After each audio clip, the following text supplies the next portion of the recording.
નમસ્કાર દોસ્તો, કેમ છો બધા? મજામાં હશે. સરસ મજાની મોસમ છે. પ્રથમ તો આ વૃક્ષ ખૂબ જ ઘટાદાર લાગી રહ્યું છે અને એના જે ફળો એ ચારો બાજથી આપણે જોઈ શકીએ છીએ. જો દોસ્તો, કેટલા સરસ મજાના ફળો છે. આ એક એવું વૃક્ષ જે આપણને શીતળતા સાઈડો પણ આપે છે, સાથે સાથે ફળો પણ આપે છે અને એ પણ મીઠા, સુગંધીદાર અને સ્વાદિષ્ટ.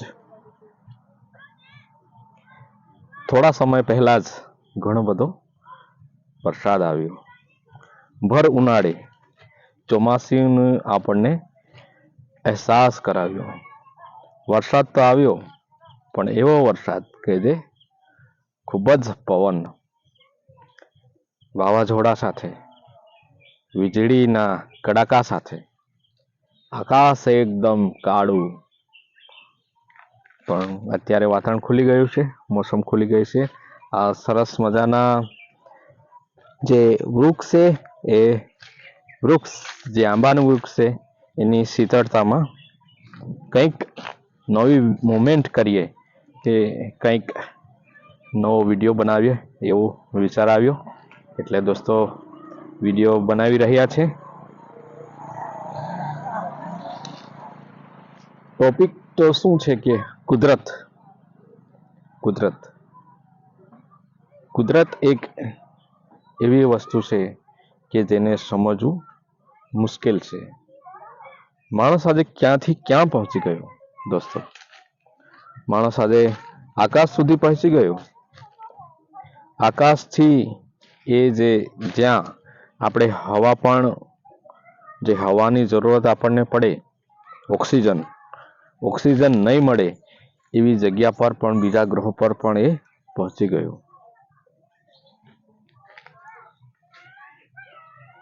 પણ જે કુદરતનું રહસ્ય હજુ અંકબંધ છે, કે જે કુદરત શું છે એ આપણે સમજી શકતા નથી. કેટલાક ગ્રંથો બન્યા,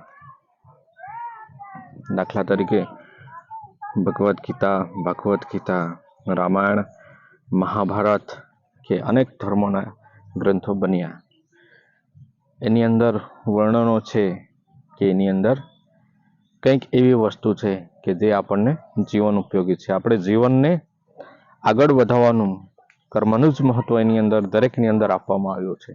કર્મો પણ એવા કે જે સેવાકીય પ્રવૃત્તિઓ. મારું જીવન એ જ મારું શું કહેવાય, એ જ મારો સંદેશ છે, એમ કોણે કહ્યું હતું? પૂજ્ય ગાંધી બાપુએ. એ રીતના મહાન ચરિત્રો આપણા દેશોની અંદર બની ગયા. તો એમના પરથી કંઈક ને કંઈક આપણને શીખવાનું મળે છે કે આપણે જીવનને કઈ રીતના આગળ લઈ જઈએ, કે જીવનને આપણે કઈ રીતના સારું બનાવીએ, વ્યવસ્થિત બનાવીએ. તો એ રીતના એમના પરથી કંઈક ને કંઈક શીખવાનું મળે છે. છેલ્લે કુદરત પર આવીને પ્રશ્નો અટકે છે. તો કુદરત શું છે એને આપણે પણ એક વાસ્તવિક રીતના, યથાર્થ રીતના સમજવું જરૂરી રહ્યું. એનો આપણે અભ્યાસ કરવો જોઈએ, રિસર્ચ કરવું જોઈએ. તો ખરેખર કુદરતની જે યોજનાઓ હોય એ યોજનાઓને આપણે સમજી શકતા નથી. કેટલીક વાર એવું બને છે, જે કાંઈ ઘટનાઓ બને છે એ કંઈક સારા માટે બનતી હોય. કેટલીક વાર એવું બનતું હોય છે કે આપણે નહીં વિચાર્યું હોય એવી રીતના પણ થઈ જતું હોય છે. તો કુદરત જે આપણને જીવન આપ્યું છે, જે શ્વાસો આપ્યા છે, જે સુંદર મજાનું જીવન છે, એને બહેતરીન બનાવીએ એ આપણે આપણા પ્રયત્નો રહેવું જોઈએ. કુદરત ધારતે તો આપણને એક સુંદર મજાના મહેલોમાં કે બગીચાઓમાં આપણને જીવન આપતે, પણ એવું નથી.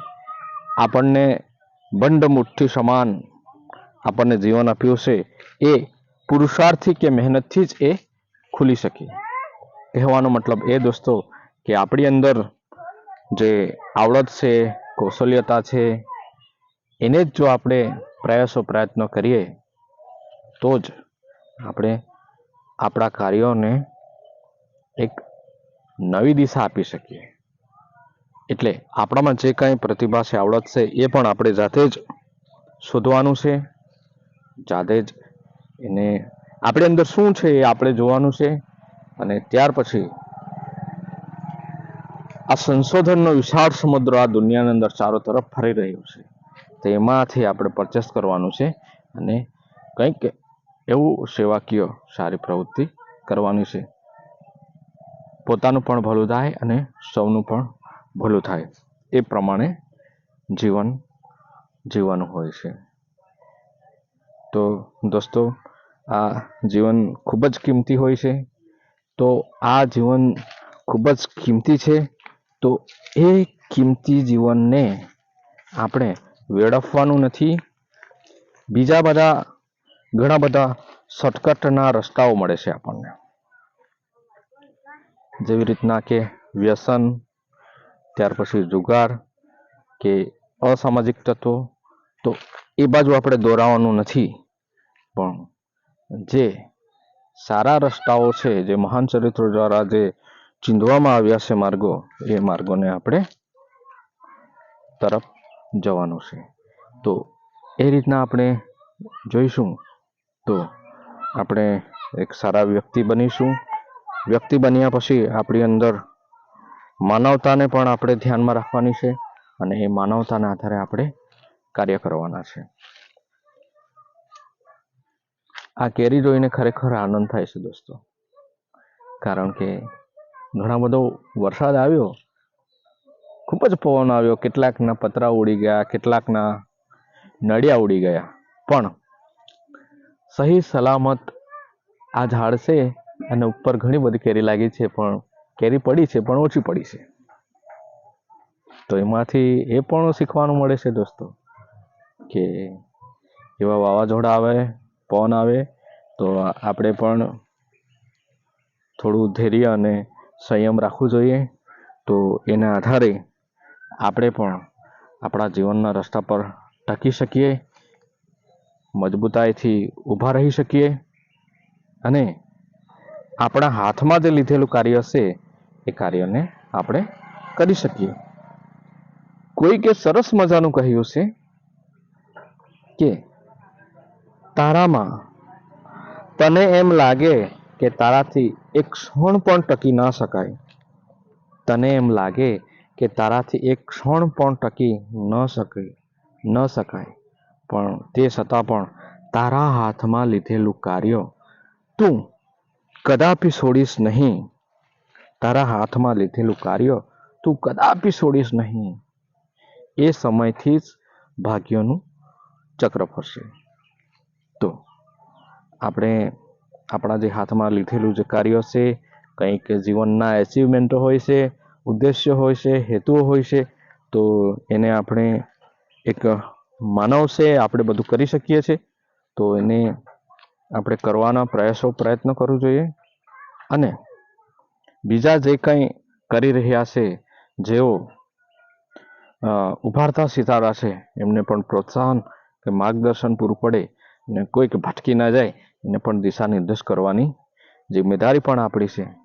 તો એ રીતના જીવનયાપન એ પ્રગતિના પંથે સૌ આગળ વધે એવી મારા તરફથી આપ સૌ મિત્રોને, દોસ્તોને શુભેચ્છાઓ છે.